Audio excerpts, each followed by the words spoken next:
Hey, what's going on, guys? Today I am coming at you guys with a pure Felgrand deck profile. So this deck's a little weird.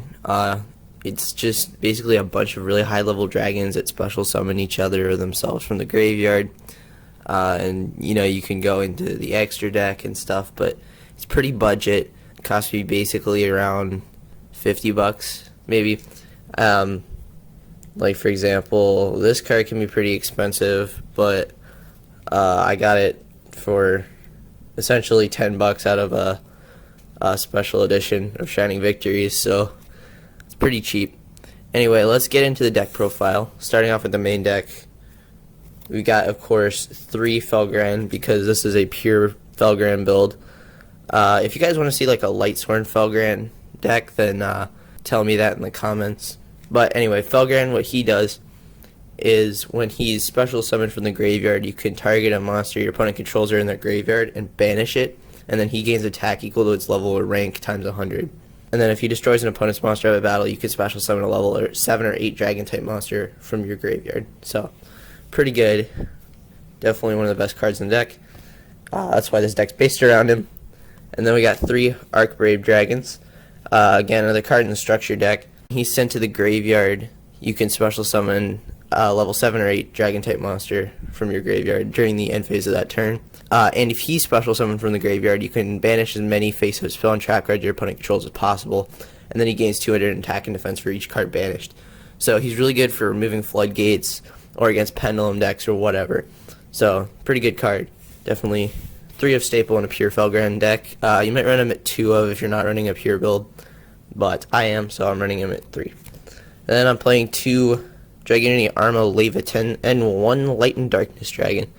So the idea behind these cards is that when you summon Leviathan, you can equip Light and Darkness Dragon from your graveyard to Leviathan, and then if Light and Darkness Dragon and Leviathan are sent to the graveyard, you can use Light and Darkness Dragon's effect and special summon Leviathan back. So that's the idea behind that. It's a pretty fun combo to pull off. Again, this deck's not too competitive yet. I'm still working on it somewhat, but it's really, really fun. Using all these high-level boss monsters from other archetypes is pretty cool. Then 1 Dragon Spirit of White. When this thing is special summoned, you can, or normal or special summon, but you're really just going to special summon it, you can banish one of your opponent's spell or trap cards. And if I were playing Blue Eyes White Dragon, you could tribute it and special summon a Blue Eyes White Dragon. But I'm not. You just use it for banishing spells and traps. It's a level 8 light dragon type, so really good. Then I'm playing 1 Amorphage Goliath. A lot of people play this guy at 2. I think he's fine at 1. Basically, if he's on the field, neither player can special summon monsters from the extra deck except Amorphage monsters. And he's a pretty good card for that thing. You can lock your opponent out of the extra deck, and because this deck doesn't rely on the extra deck, he doesn't lock you out of any plays, really. So that's good. Then I'm playing 1 Malefic Stardust Dragon. Really easy special summon just by banishing a Stardust Dragon from your extra deck. You need a field spell on the field to keep this guy on the field, though, but I'm running Dragon Ravine, so that's not a problem. So pretty good card. Usually just good for going into Xyz monsters, because if he's on the field, he's the only monster that can attack. Yeah, but then we've got 1 Red Eyes Darkness Metal Dragon. This thing can special summon all your dragons from the graveyard. If this thing were at 3, you'd definitely play him at 3, but he's only at 1 because of Chaos Dragons or something. If you have any of your dragons in the graveyard, basically you can special summon 1 per turn, or from your hand, but really you want to summon them from the graveyard because that's where Felgrand and Archbrave and whatever get their effects off. Definitely a stable card there. Then for the level 4s, we're playing 3, get that out of there, 3 Dragon Knight of Creation. This thing, when it's summoned, you can, or when it destroys an opponent's monster by battle, you can send a level 7 or 8 dragon from your deck to the graveyard. You can send 1 card from your hand to the graveyard and tribute him to special summon a dragon from your grave, level 7 or 8 dragon from your grave. Then we've got 3 Paladin of Felgrand. This is amazing. I love this more than the Guardian of Felgrand thing. The Guardian thing summons or equips monsters from your graveyard, and then you can tribute it while it's equipped and special summon a level 7 or 8 dragon from your graveyard. This thing equips them from the deck, so definitely a lot better for your combos and stuff. you contribute it, and then let another monster to special summon a level 8, 7 or 8 dragon type monster from your graveyard. So if you combo it with this card, Summoner Monk, you can summon Summoner Monk, pitch a spell, summon this thing, equip a dragon, tribute both, summon a dragon from grave. So really good combo right there. That's why I'm running Summoner Monk and 3 Paladin of Felgrand.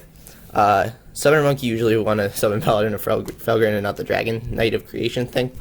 Dragon Knight of Creation is really in there, so you can also go into Xyz plays and stuff. Then for spells, 3 of one of the best cards ever, Return of the Dragon Lords.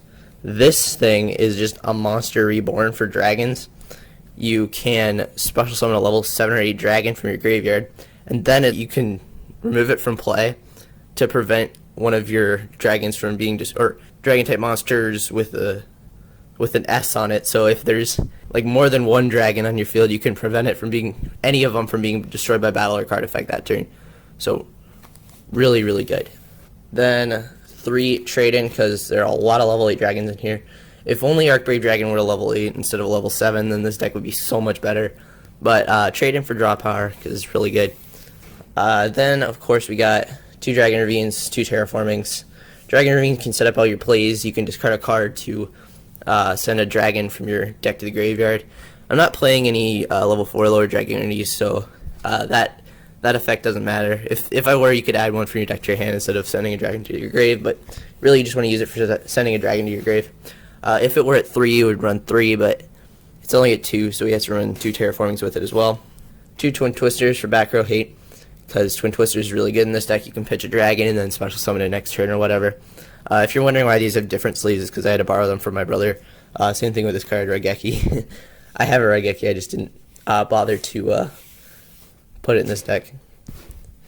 That's it for those spells. Then we got 1 Rhoda, because you couldn't search Paladin out with it. It basically makes it like a 39 card deck, so that's pretty good. 1 Foolish, because you can send any of your dragons to the grave and set up your plays. Really good. Soul Charge, because it is broken in this deck. Summon any of your dragons back. They got all their effects off, and then you can just kill your opponent next turn. Can't conduct battle that turn, but who cares? You'll clear their field and have a bunch of really high level monsters with a bunch of attack. Really good. And then 3 Call of Haunted, because it's also pretty broken. Summon any of your monsters that get their effect off and whatever. So really good.